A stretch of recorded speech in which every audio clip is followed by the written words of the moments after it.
Hello and welcome to episode 16 of the Wonder of Stuff vodcast, broadcast live every weekend on Google Hangouts on air. This is the place where you'll find news, information, commentary on science, engineering and technology and from the past week and beyond.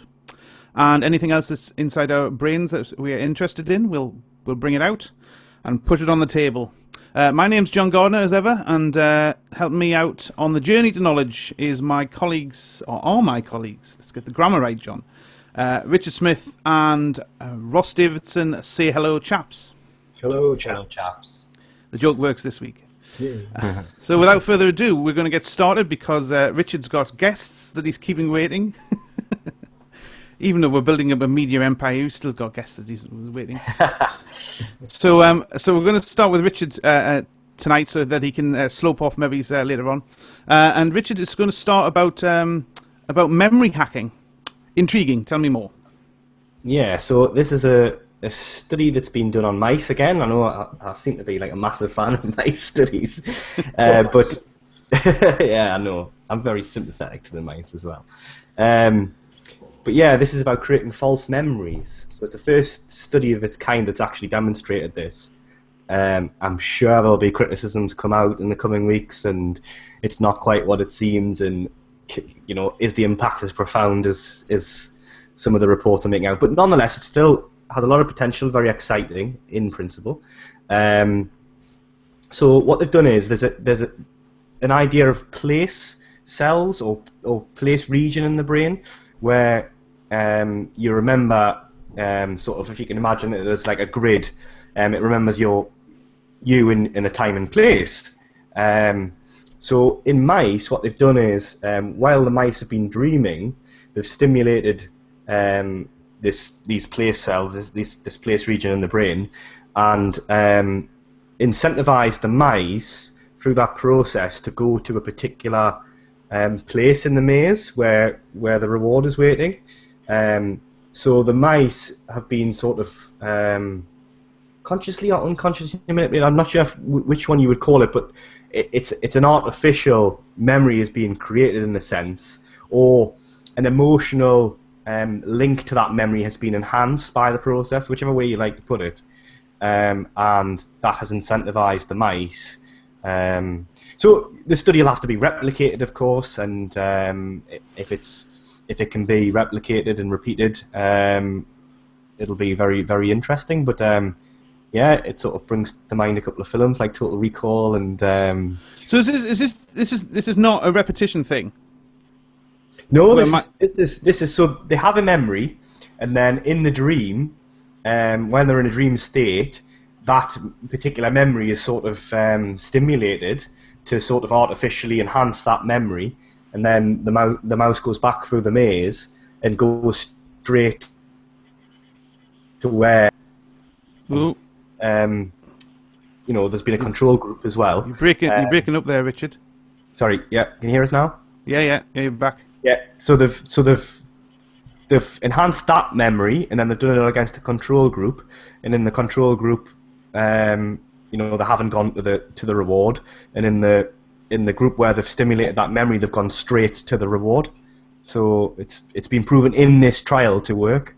So how do they target a particular memory then? What are they doing? Just observing parts of the brain when they do visit that area of the map? How do they do that? Yeah, I'm not sure how they identified those particular cells, but yeah, they rigged up electrodes that when that cell became active, yeah, I'm not sure what they used to actually. I think it was MRI scans actually. But yeah, I'd love to know the sort of the whole test lab how they. I'll put a full thing on the blog about it, because to be honest, I haven't read the paper. I've only read New Scientist's report and the Guardian's report on it, so I'll have to actually read the report. But yeah, I mean, basically people are getting very excited about it for post-traumatic stress syndrome, and that it might help with that. You know, making a negative memory into a more positive. A positive reinforcement on something. Depression and. But I mean, it'd be interesting from my point of view. The thing I'll be most interested in, the ethics of it, the morality of and I know obviously it's on a gradient, and we kind of do this in some ways already, but it'd be interesting to see what the debates about the application, if it becomes practical to do this to people. It'd be great for something like, if you want to learn a language and you get those tapes that you're supposed to put on while you're going to sleep, and it's supposed to train you while you're sleeping. If you just do it with a hat that you put on, it actually does make you remember it. That'd be quite useful. I was meaning to look that up the other day, because there was something I was listening to or reading, and it alluded to that, and I was wondering, has that been, because it sounds like bollocks, doesn't it? It doesn't sound like it would work, but something I was listening to was saying that it is basically, that doesn't actually work. It plugs in a little bit to that discussion we had about multitasking, doesn't it? That how can you not pay attention and yet pay attention? I don't think it's entirely rubbish. I think you can have some sort of, if you're in sort of a REM state and you're playing something in. I've gone to sleep accidentally, playing it in. I think I was trying to learn something. You woke up and I was listening. What was it? You woke up speaking French. Parlez-vous français? Oui. No. No, but I was listening to it on a tape to get a repetition before I went to bed, and I fell asleep accidentally. Yeah. Reinforcing the memory sort of thing. Yeah. Now I don't know whether it was just the work that I was doing before I went to sleep, or as it was playing, because it was on a repeat. Yeah. And it was digital technology, folks, so we can put infinite repeats. So not like a cassette. Oh, I remember cassettes. Anyway, I guess all I was trying to say was that I don't know. I'll have to look this up, and I was meaning. No, I know what you're saying. I just when you said, I don't think you can cheat. I think it will go in accordance to how much attention you pay. You can't not pay attention and then it goes in. That's all I was kind of saying, was that it probably goes in at the rate that you paid attention, and if you don't pay it any attention, it probably won't go in. But as well, what you were saying about the ethics, I mean, that if you can change a negative thought or a negative past occurrence into a positive past occurrence, that could be highly dubious. Yeah, and that is exactly what they've done. They've took a memory that was neutral, so of the place, and then so basically the mouse has gone to this place. There's been no reward there. They've then made it positive in the mouse's brain while it slept, then put the reward in the location, and sure enough, the mouse has gone directly to the place. So that is, it is that, it's putting a false positive memory in place.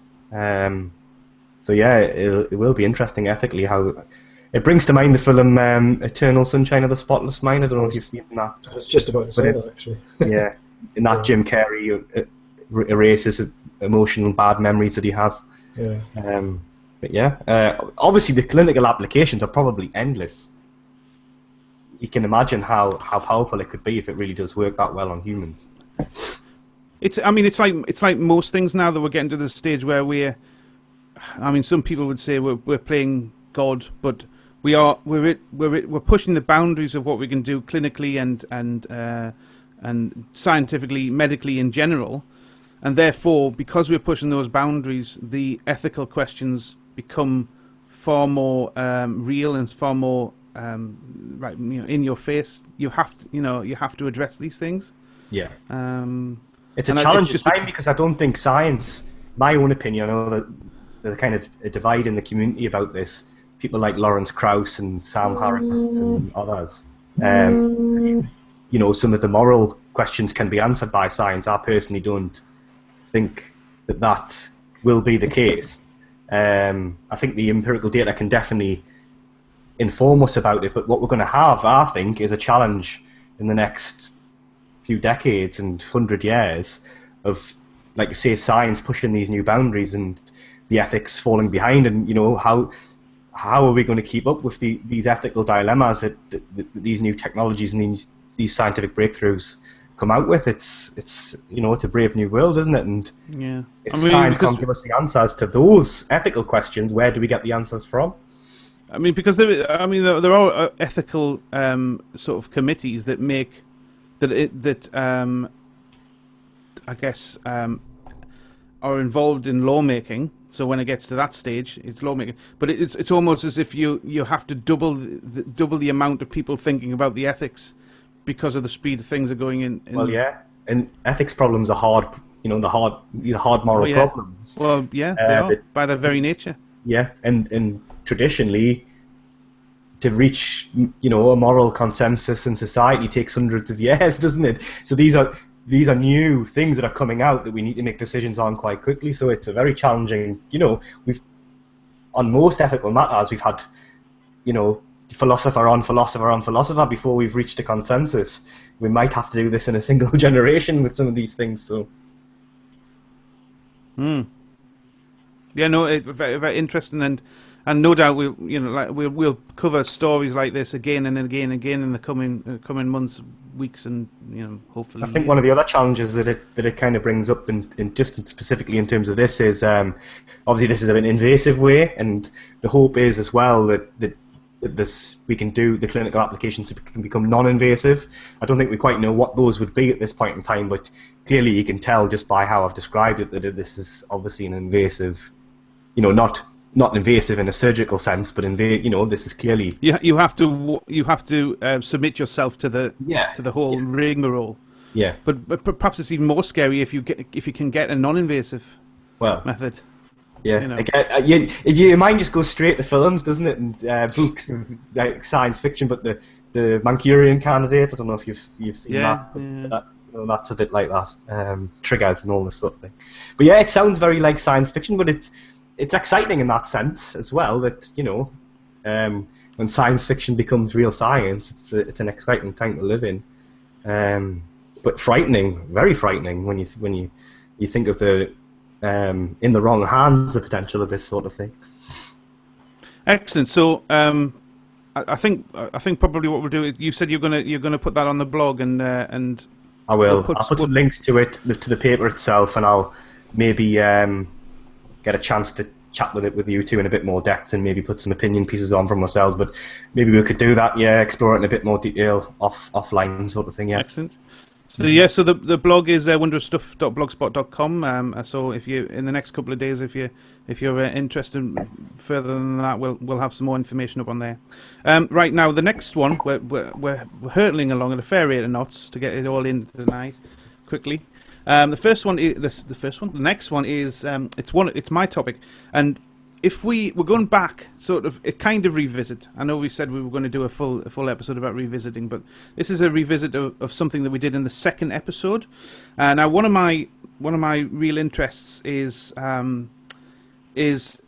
ethically, essentially, feeding the world, sort of, and how food and how the planet is growing, and how we can ethically and sustainably feed the world, and. Back in November, I did a little story on startups, Silicon Valley startups who weren't doing Silicon Valley; they were doing science of food sciences. The burger one. This is the burger one, and the mayonnaise in the loosest sense of the word, because it didn't have any eggs in it. Yeah. And so I thought what I would do is there was a new story that came up this week. And I thought I'd tag that on the end, but I'd also thought that I'd go back through what we've done since then and what has happened to those companies that I mentioned. So the first one was Impossible Foods, and they had basically their scientific remit was to get a burger which was identical in taste, texture, flavour, look to meat, and like it actually was they're doing it. It is called the Impossible Cheeseburger because the cheese is also non-dairy, it's non-animal based, and they've done it. And basically, they're going around the states now. They've got a load of venture capital, like I said the last time. They're going around the states now doing these little sort of, I guess, theatre taste tests where people will come up and taste and go, "My God, that's a tasty burger," and people are genuinely. I don't think they believe them that there's no beef in them. Yeah, I'd really like to taste it. Like. Well, so would I. Yeah, I mean, I was trying to. I was on the website before I came on tonight just to try and get some more information, but they're not saying a great deal. Now, whether that is just because they've got their heads down and they're just doing the science to try and improve it, or something else is going on, I don't know. But they're certainly around, because there's this month the Economist magazine did a story on them, and all of the other ones that I'm going to talk about as well. So they're obviously still around, and they're obviously still doing the science, and I think they're just trying to get it into like product shape as opposed to sort of like a test bed. And the second one we talked about was Hampton Creek Foods, and they did this non-egg mayonnaise. And well, the last time I talked about it, I said they were in the middle of a deal with. They're in the middle of a court case with Unilever about Hellmann's. You remember I said it was because they're not shouldn't be allowed to call it mayonnaise. Yeah, well, and they would basically, yeah. and what happened was that Hellmann's Unilever actually dropped the case. Right. I think they realised that it was a bit silly, to say the least. But they've got another $90 million in venture capital. They've now released a second product which is called Just Cookies, because the other one was called Just Mayo. This is called Just Cookies, and it is they are from all intents and purposes, when you look at them, they are cookies, chocolate chip cookies, but they're entirely dairy free. They have no cholesterol, and they're entirely sustainable. Mm-hmm. And again, imperceptible to a full dairy cookie with chocolate chips in. See, that's one of those things. I think it would be easier to do that with a cookie than it would be with mayonnaise. Yeah, well, I think. Well, I don't know. I think I think with the mayonnaise, I think they probably got the taste before they got. It's the texture, isn't it? You've got to get that gelatinous, gloopy, creamy quality, and they did all that from plant protein. Yeah. So they've always the science is going into the plant protein. How are we making this into something that we can add to make the texture? Mm-hmm. And I guess this is the same. The cheeseburger thing, that's the same. They're using plant-based proteins, so there'll be no doubt the science goes into the protein strings and everything. So they're doing very well, and there are rumours that this mayonnaise is coming over to the UK, and they're going to be selling it in Tesco and stuff. Mm-hmm. So we'll have to wait on that. There are two other companies that have popped up as well. One of them is they're called Beyond Meat. Now in the States, that I guess they're selling their products very much like Quorn do over here. Mm-hmm. So I guess we shouldn't forget Quorn as well, because although Quorn's been around in the UK for a hell of a long time, it's an alternative, and it's a fungi based alternative. But for this, this Beyond Meat, they're doing chickeny bits and burgers and steak type things, and they're all based on plant proteins and soya. And there's another company as well called Modern Meadow. Again, they've got millions of venture capitalists. Now, what they're doing, they're trying to initially grow leather in a lab. Okay. Then they thought, hold on, we can eat this. Well, no, they're growing the leather. I mean, they do have a long-term thing of making a meat product that's not meat, meat from a test tube. But their first goal is to produce something that is looks, feels, everything about that is leather, but it's not from the hide of a cow. Those are the ones that are popping up now. They're all getting venture capital. They're all being supported financially by the people who were supporting the Silicon Valley startups. But that brings me on to the story that came up this week. And basically, you'll remember that about 2 years ago now, 2013 or something, we had that burger. It was supposed to be the world's most expensive burger, $300,000. Yeah. And you'd see somebody cook it and eat it. And it was, I think, wasn't Sergey Brin from Google, he put money up for it anyway.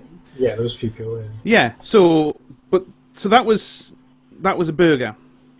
Now what, there's a professor of bioengineering called Amit Geffen at Tel Aviv University, And this year he is starting a year-long feasibility study of growing chicken in a lab. Right? Now, there's some various different things about chicken. They reckon it's going to be much harder to do that because of the various fibrous technique and stuff. It's a very specific texture, isn't it? It is. But they reckon they hope to have a recipe for how to culture chicken cells by the end of the year. And the difference, what they're what they're aiming to do is, whereas the £300,000 burger was, they actually grew the individual fibers, the individual meat fibers, and then they sort of stuck it all together in a burger shape. What they're trying to do with the chicken is that they're actually going to use cell division to actually grow a proper, fully formed, chicken breast type. I mean, I say chicken breast in the. Are they just growing it? Are they just getting an egg fertilized and growing a chicken? Well, one would seem that it would be possibly a lot easier, but then again, a bit pointless to do it that way. But no, they are definitely doing it in a petri dish. So that would be interesting to see. Because if they can do stuff like this, the Oxford University and the University of Amsterdam did a load of stats on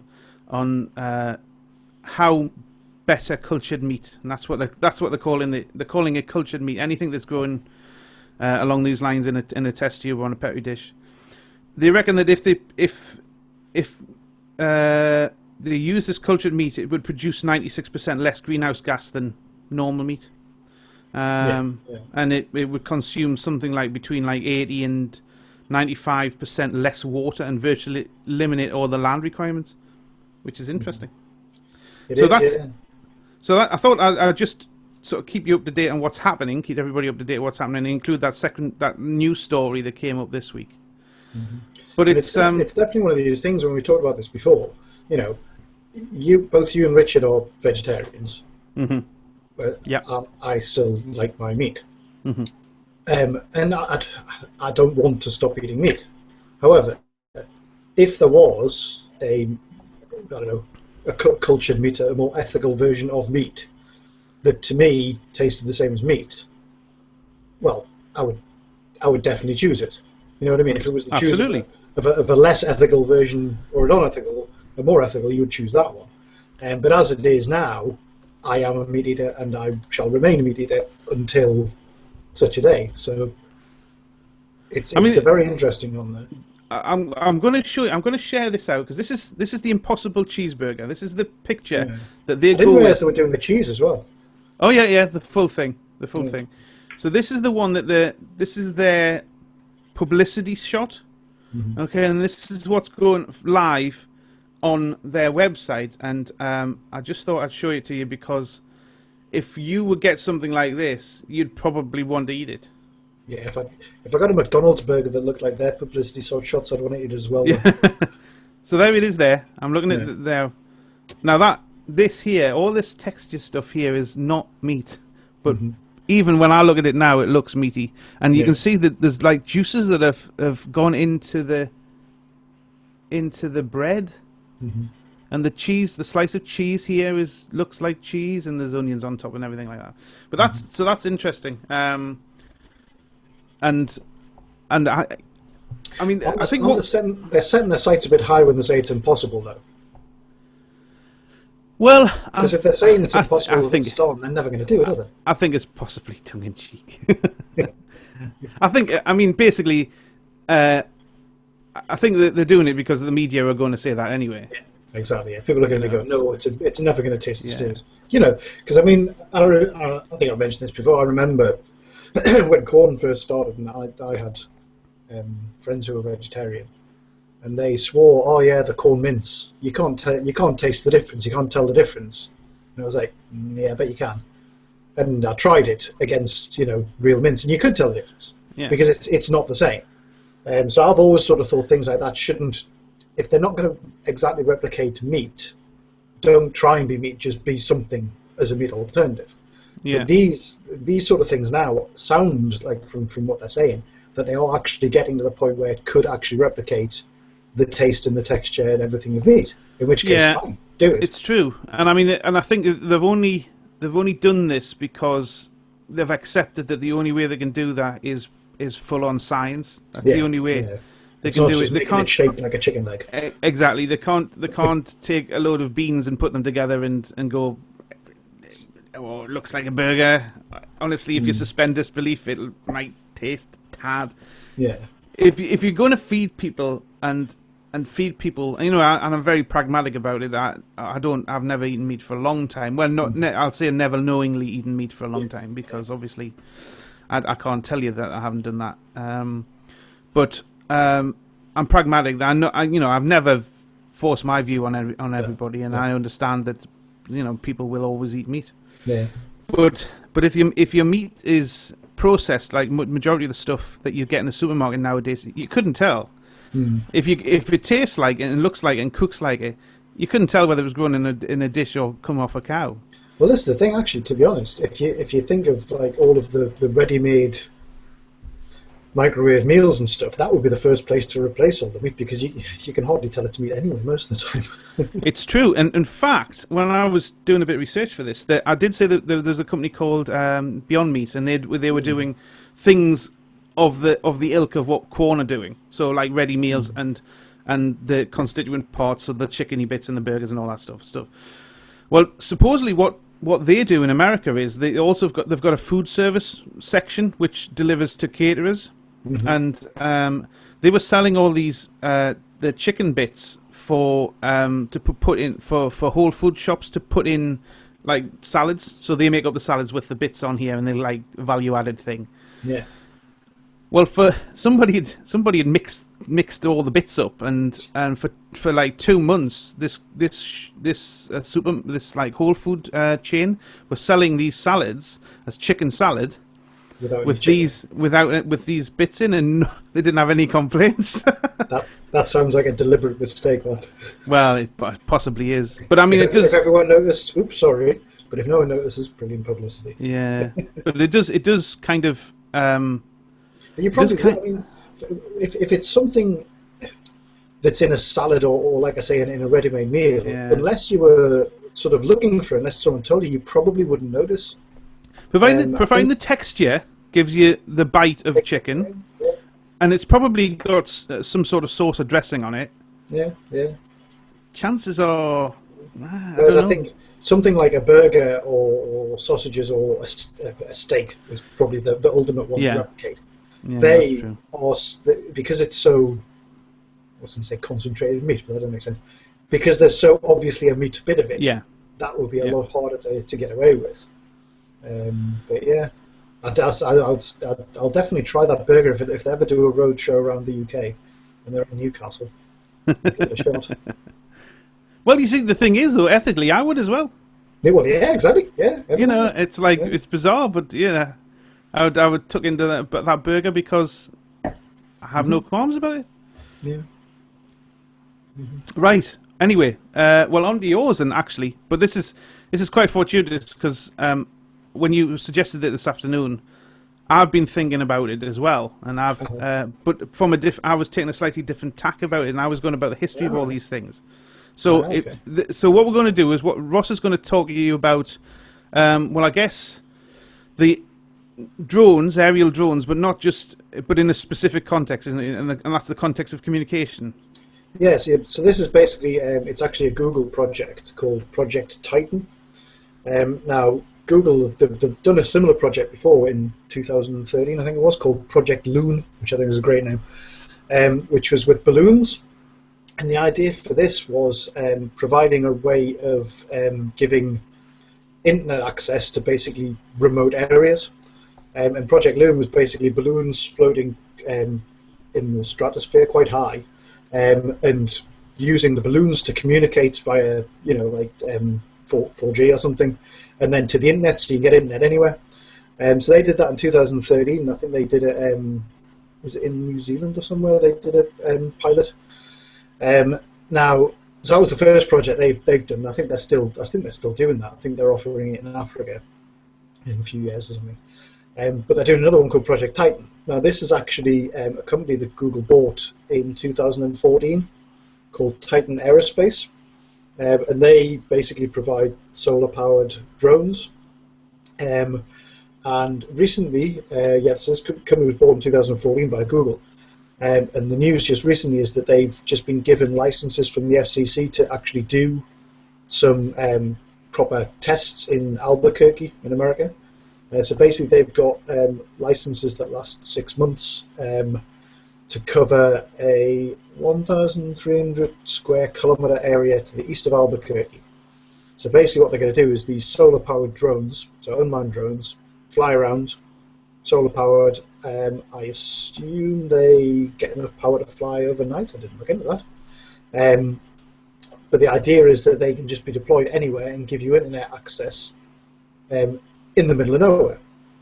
Now, one of the interesting things about this, which I think we should discuss, is that Titan Aerospace, as usual with a lot of Google things, they were a small company that was acquired by Google. Now, they describe themselves as specializing in developing solar and electric unmanned aerial systems for a variety of uses. And some of their examples are broadband access, environmental monitoring, that sort of thing. But one of the things they actually said, which caught my attention, was in previous documents to the FAA, they've actually said that in addition to telecoms, they can provide surveillance services to the public, private, and the government as well. So this is an interesting one that, you know, obviously a lot of people get paranoid about Google, saying, oh, Google reads all your emails, they track what you're doing online, all this. Well, yes, they do, because they give you services for free and they have to monetize it somewhere. So they use browsing habits and targeted advertising, stuff like that. Now, this Titan Aerospace is a company that has mentioned that they could do surveillance, that sort of thing. So it's quite interesting. Is this going to be another one of these things where people are going to be like, oh yeah, Google are saying, right, you can have free internet access in the middle of nowhere, but are they just going to be using it for internet access, or are they also going to use it for surveillance? So that was what I was wanting to bring up on that one. Well, it's interesting because you actually mentioned in the first sort of like line of what I was going to talk about, which was the tethered balloon option. Yeah. Now, I didn't know that the Google were already doing this, but there's a European project called Capanina, and part of that project is to do stratospheric broadband via. Well, this was earlier on this was like 2003, I think. Yeah. And they were doing a tethered balloon type communication, and I can see that would be quite good. Now, ham radio enthusiasts have been using those type of aerials for years. So they have a static balloon on the top, and they've been using like the cabling between the two as the aerial. But this one is genuine.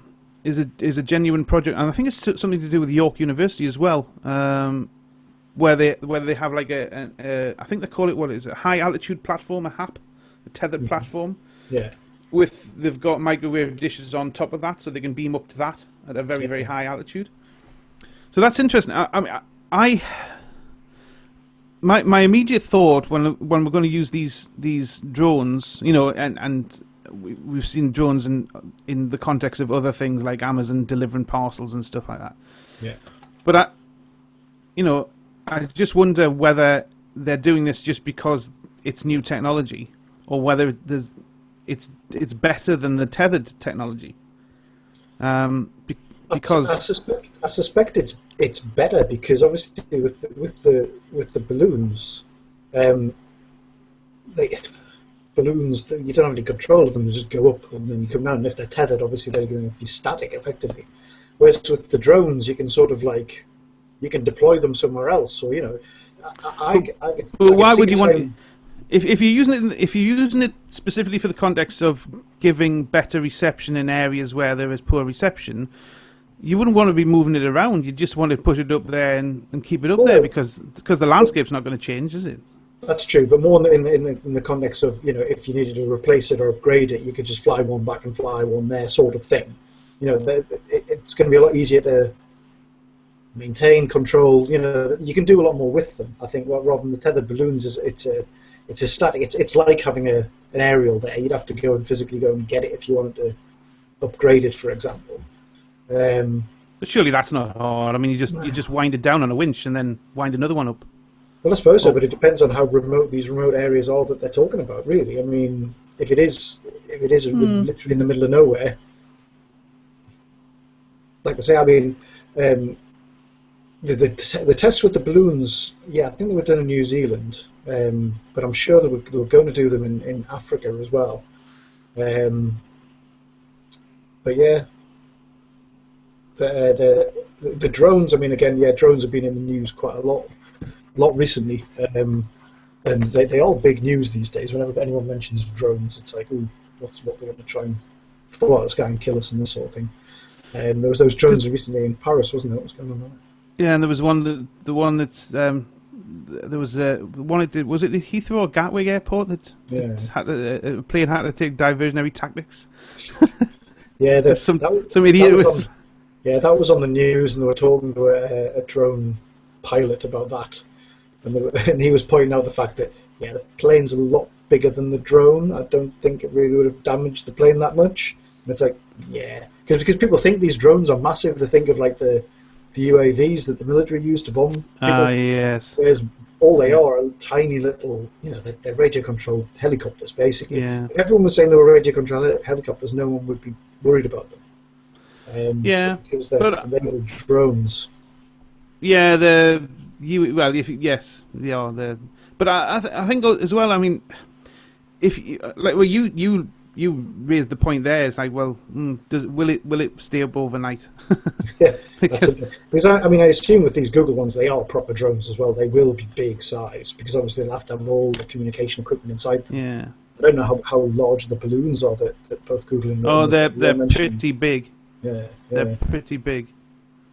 Mm-hmm. Because there was another. I mean, as a part of this as well, there was another guy that I picked up from. Is a Professor David Jeffries, and he's got a paper on the University of Surrey website as well, which he's doing all of these balloons, and he actually describes what sort of communications you can do with this, and so you can do WiMAX and all sorts of stuff, and GSM 1800 and cellular coverage and various stuff like that. So it's obviously the technology's there. It's just, I guess there must be some reasons why you would want to use a UAV as opposed to a tethered balloon. According to Titan Aerospace, the drones can fly continuously for up to 5 years. So they definitely stay up overnight. And apparently Google and Facebook tried to buy them in 2014. Facebook wanted to offer Facebook to remote areas. Well, I think Facebook are trying to diversify on as like Amazon have, like Google have. They all they're getting certain size, and they just think, well, we can't go down that path anymore. We'll have to. Yeah, so the drone can carry a payload of more than 100 kilograms and have a greater range than 100 cell towers. So it can provide signal coverage over 17,000 square kilometers. And does it say anything about how high they go? They're stratospheric, so it's like twice as high. So they are stratospheric, yeah. Okay, well, well... no, that was the balloons. You mean the drones? Yeah, that's a good point, actually. 20 kilometers high.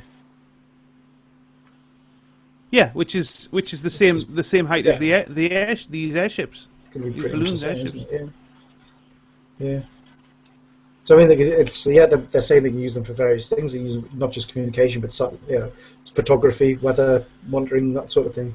Actually, come to think of it, this article that I was looking at, this Dr. David Jeffries from Surrey University, he's putting forward they're not tethered, they're actually. Oh, they can take the form of a tethered balloon, but they can also be like an airship. So I guess we're all skirting around the same thing, and they know, whether you would have a balloon that's tethered, an airship that's up there constantly, or a drone. Oh, right. Yeah. They're all trying to do the same, if it's not, solve the same problem.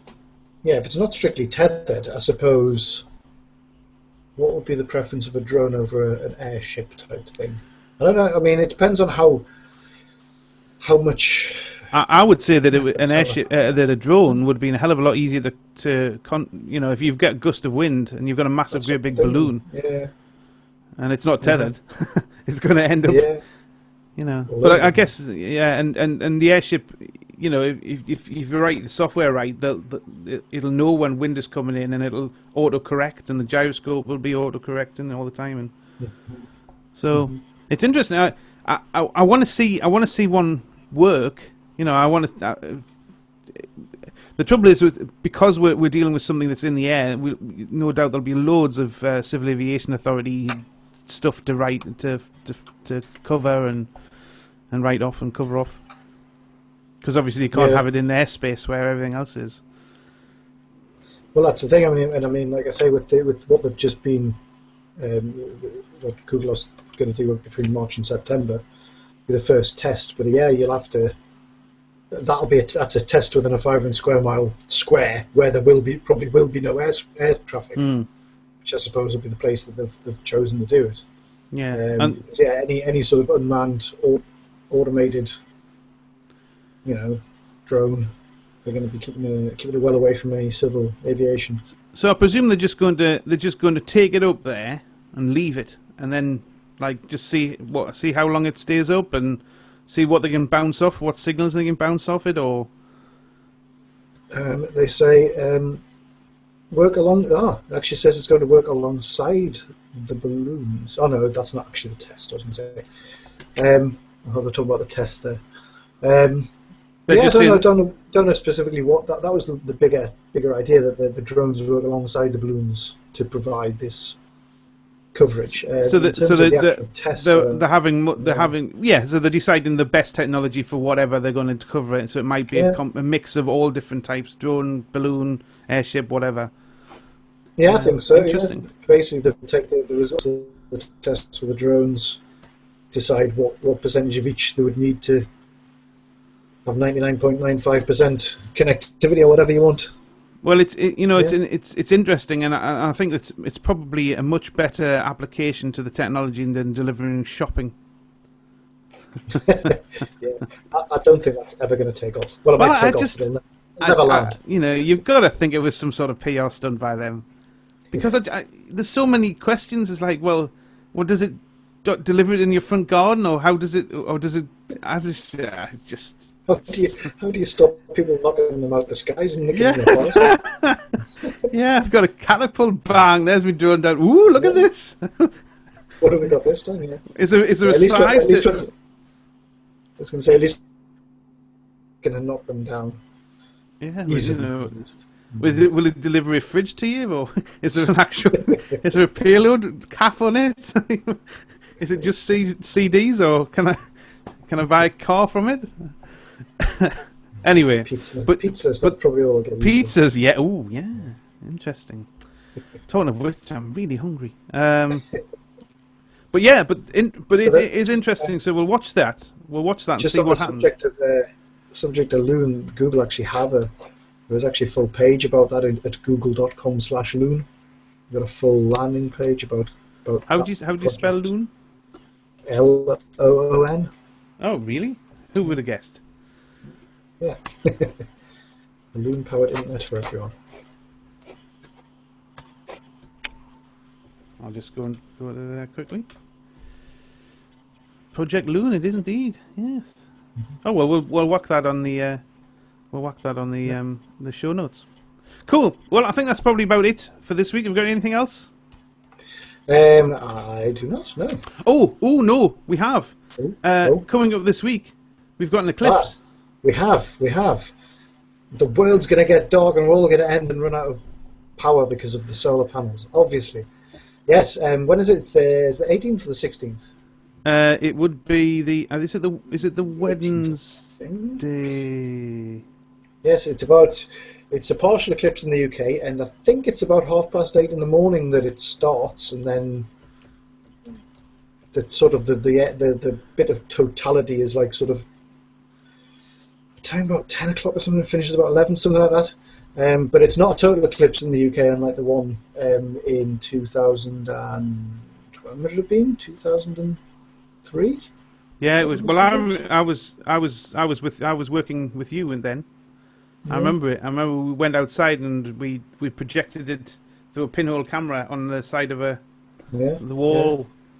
Yeah. So I think this is a partial eclipse. I think it's going to be something like, I think up in the north of England, I think it's something like 90% covered. I think, and I think it's the only one between now and 2026 before we get to see the next one.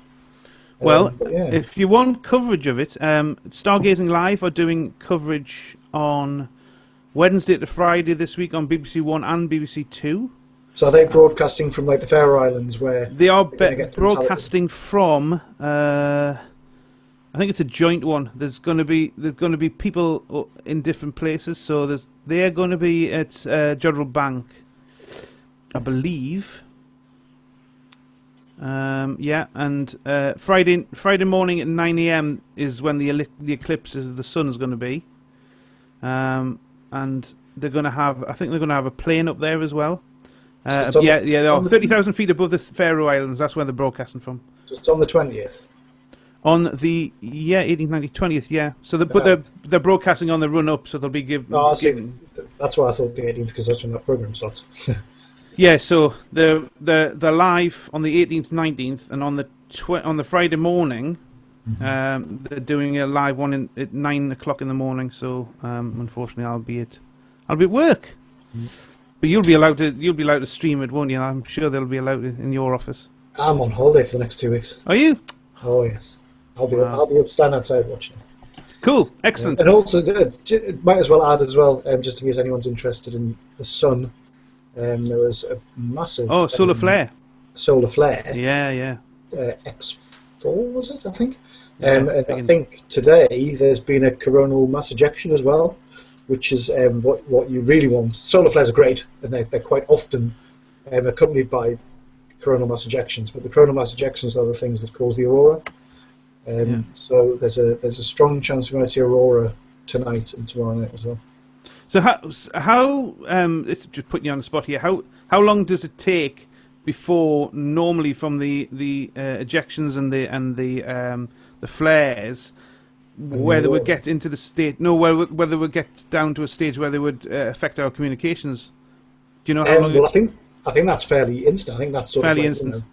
I still have the electricity and I can still make phone calls. So there was a proper radio blackout. There's a website called Space Weather. All right. And if you look on there's some amateur sort of graphs and stuff of like radio. I say radio blackout. It might not have affected actual communications that we used, but in terms of looking at radio signals that go around, and you can see it's sort of like a band, and it probably sort of drops down. There's a big sort of blackout of where there's a lot of frequencies just get swamped by what's come from the solar flare. Obviously, it's got to be something significant. We've talked about this before. I think significant for it to actually affect the general public. But I think this one was the biggest one definitely this year, and probably was it the biggest one this cycle? Actually, to be honest, I think we talked about it off air. Okay. Yeah. And sometimes the merge. I don't know when I've talked about it. I know I've talked about it with you lot, but I don't know whether it's been off air or on. But yeah, the last one that actually affected the national grid of Canada was 1989, and that the Canadian national grid did have problems, and I think since then the UK national grid has put in all sorts of sort of fail safes, failovers and redundancies. Yeah. I think they're just I'm sure that the preemptively disable things as well. I bet that if there was a massive solar flare that was pointed directly at us, they would know, and they'd be able to sort of say, right, we'll turn off that secondary thing. You know what? It just reminds me when I was growing up, and every time there was lightning, my dad made us unplug the television area, just in case. Just in case. Actually, when I was younger, I used to do a lot of DXing, sort of like listening to radio broadcasts on shortwave from all over the world. And I did have a long wire antenna with a ceramic insulator on, so it came into the window, but there was ceramic insulators before, for that very reason. Just in case. Just in case. Anyway, right. So yes. So we'll see lovely eclipse this week, and we'll join you with all three of us next week. Again, we're on Twitter. And the handles have been displayed all evening. We've got except yours, yes. wonderstuff@gmail.com is the email address. We've all got access to that, so any one of us can answer your huge amount of emails that we get every week. Really swamped by the enthusiastic mailings we get. We've also got wonderstuff.blogspot.com, which we've started putting sort of like a reading list on of what the stuff that we're reading now and what we've had, the best of what we've read recently. I think you still need to do yours, Ross. Hint, hint. Oh, you've gone. Okay, it's just me on my own. Well, I'm too. That disappear. Yeah, you disappeared big style. I thought that was on my own. No, okay. I'll definitely get to it this week, possibly next week when I get my computer back up and running again. Yeah. Okay. Well, I better leave it now because we're getting all sorts of funnies happening on the signal. Okay. Right. So until next time, everybody. Well, I guess we just should say goodbye. Goodbye. Goodbye indeed.